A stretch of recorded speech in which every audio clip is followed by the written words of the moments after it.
you thought about what animals you want to be if you don't make it? A lobster. Bonjour à tous, aujourd'hui on continue la nouvelle formule de Cinexpress sans facecam inutile avec une critique rapide de The Lobster. Ça fait un petit moment qu'on a vu arriver les fournées du Festival de Cannes, qui sans le poids médiatique et la prédictibilité des Oscars, nous ramènent quand même souvent de superbes propositions de cinéma, où The Lobster a reçu notamment le prix du jury. Pour l'instant j'ai pu voir le film qui a reçu la Palme d'Or, c'est-à-dire Deep Anne de Jacques Audiard, que j'ai plutôt apprécié, même si au final c'est définitivement un film qui doit se voir plusieurs fois pour bien avaler tout son contenu. En elle-même, la dichotomie stylistique entre le concret et le sensoriel était très bien gérée et prenante comme souvent chez Audiard, mais celle entre le film social et le thriller de banlieue basé sur le traumatisme de guerre et sur la violence et l'amour qu'on porte en nous, un peu moins. Bon, dès que je commence à parler de dichotomie stylistique, vous devez comprendre que je vais être un peu moins divertissant que la dernière vidéo. Prochainement, j'irai voir Mon Roi et le Fils de Saul qui divisent tous les deux pour des raisons très différentes, mais je ferai probablement pas de critique là-dessus. En attendant, The Lobster est l'un des films que j'attendais le plus du festival, non seulement pour son postulat de base qui montre un futur proche où les célibataires sont arrêtés et transférés à un hôtel où ils ont 45 jours pour trouver un partenaire, la punition de l'échec étant de se faire transformer en animal de son choix, mais aussi parce que son réalisateur grec, Yorgos Lanthimos, quel nom, m'avait déjà beaucoup marqué il y a quelques années de cela avec son premier film, Canine, un truc complètement déroutant, dérangeant, barré, presque une comédie noire sur des parents qui enferment leurs enfants dans leur maison en leur donnant une éducation totalement à l'inverse du bon sens, ce qui a bien évidemment des répercussions assez visibles sur leur état psychique, physique et sexuel. Je vous avertis, il y a de l'inceste. Et oui, c'est une phrase que je dis souvent dans ma vie personnelle aussi. J'avais même prévu un Organ Movie sur le film à l'époque qui s'est perdu dans tous mes projets abandonnés, mais il faut dire qu'encore maintenant je ne sais toujours pas si j'apprécie vraiment ce film. Eh oui, eh oui.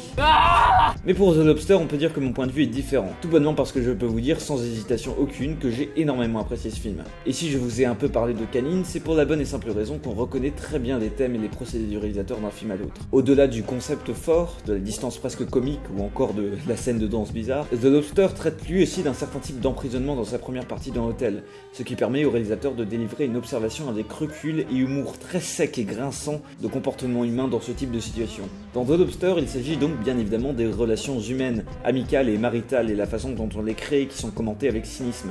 Et quand je parlais d'une distance dans le style du réalisateur, elle se retrouve dans une mise en scène prônant un aspect stoïque, qu'on peut rapprocher au cinéma de Michael Haneke, à la différence qu'il est utilisé ici pour appuyer l'absurdité et l'apathie absolue de certaines situations, ce qui crée parfois un résultat comique. Le film reste quand même très noir, donc les gens ne rigolent pas beaucoup dans la salle, mais je trouve ce genre de décalage plutôt jouissif. Such an awkwardness to it and such a lack of convention to it. Le genre de décalage où tu sais absolument pas si tu dois rire ou avoir très peur de tous ces gens devant l'écran. Donc en fait ça n'a pas grand chose à voir avec Michael Haneke et c'est beaucoup plus accessible, mais vous aurez compris le concept de la distance. Enfin j'espère quoi. Pour ce qui est des qualités intrinsèques du film, le réalisateur dispose d'acteurs tous très talentueux. C'est la première fois qu'il tourne entièrement en anglais et qu'il travaille avec des acteurs aussi connus que Colin Farrell, Ben Whishaw ou John C. Reilly, mais ça ne change absolument pas sa façon de peindre des personnages au comportement très déroutant. Et du coup, l'une des raisons principales pour lesquelles j'ai adoré mon expérience de visionnage de ce film, c'est que je chéris tout particulièrement ces œuvres qui s'attardent sur des rapports humains totalement sociopathes et atypiques. Et en plus, c'est totalement justifié par le parti pris du film de prendre un univers où le rapprochement des individus est maintenant devenu une obligation. Soudainement, mais logiquement, les dialogues entre êtres humains deviennent robotiques, et le mensonge ou l'attirance sexuelle devient une nécessité pour construire un couple. Et cela mène bien évidemment à des situations complètement fucked up. Pas aussi fucked up que dans Canine, mais je vous préviens que si vous avez été choqué par cette partie de ma dernière vidéo, je ne vous conseille pas trop ce film. Mais le plus important, c'est que cet aspect est encore une fois justifié par le postulat de départ du film et par des personnages superbement peints. C'est un film qui ne tente pas d'être différent juste pour être différent et malsain, non, c'en est un qui utilise ce côté étrange, presque absurde des personnages pour illustrer les terrifiantes relations humaines en général. De plus, le spectateur est actif durant le film. Il décide de lui-même s'il cautionne tout cela. Un sentiment créé par justement la distance stylistique qui nous donne l'impression d'une observation, renforcée par certains ralentis qui donnent une allure animale au comportement des personnages. La deuxième partie du film, en dehors de l'hôtel, a quant à elle peut-être le défaut d'être moins intéressante ou intrigante que la première, parce qu'on se distancie beaucoup du concept de base. Mais elle a tout son sens dans le fait qu'en s'enfuyant d'un système oppressant, le protagoniste retrouve au final un système avec la même oppression qui l'empêche continuellement de vivre l'amour, ce qui donne en même temps au film ses moments les plus humains et les plus vrais, mais aussi son message le plus pessimiste, transfiguré dans une fin qui m'a rappelé un peu Iéna, un polar britannique sorti cette année où le film laissait le spectateur décider lui-même du choix capital que prend le protagoniste à la fin. Sauf que dans Iéna c'est un peu frustrant et dans The Lobster c'est encore une fois justifié par l'un des thèmes majeurs du film sur le rapprochement d'individus basé sur une seule caractéristique qu'ils ont en commun. We have to be totally synchronized. 5, 4, 3, Mais si j'en dis plus, je spoil, donc allez voir le film de toute façon. Au final, la cohésion entre la première et la deuxième partie est assurée par un système de réincorporation entre les deux. Par exemple, la réapparition de personnages ou la découverte de la narratrice, tous ces éléments qui permettent de témoigner d'une évolution entre les deux. Ah oui, et aussi dans la deuxième partie, il y a Léa Seydoux.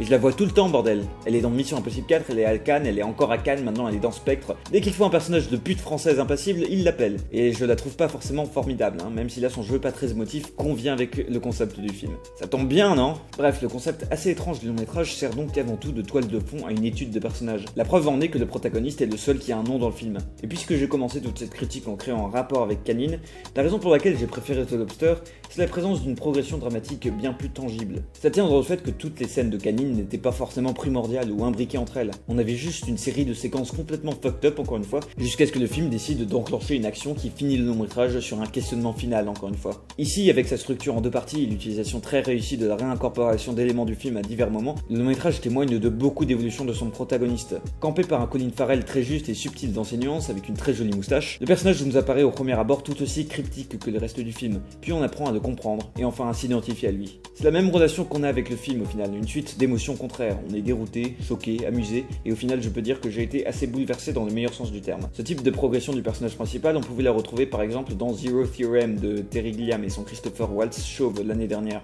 Bref, The Lobster ne laisse pas la place au superflu, et en étant dynamique et étrange de bout en bout, il n'en devient qu'encore plus captivant. En plus, la progression d'un personnage qui évolue en une figure plus identifiable et humaine, c'est un peu comme dans le scénario que je suis en train d'écrire, donc c'est cool. Parce que moi aussi je suis fasciné par les terrifiantes relations sociales entre êtres humains. Au final, The Lobster est donc un film qui ne captive pas par son histoire, mais bien par ses personnages, aidé par une distribution excellente.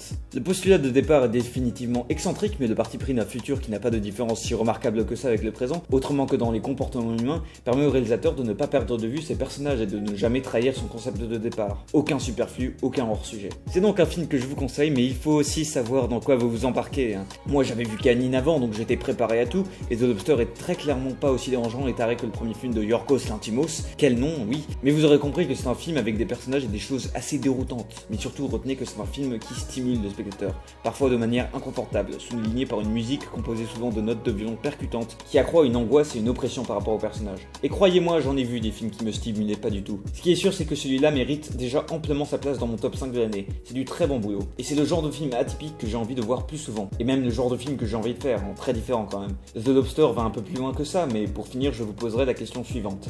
Préfériez-vous vous transformer en animal ou perdre le côté humain de vos relations? Vous avez 4 heures, dont 2 heures pour regarder le film. Bonne chance.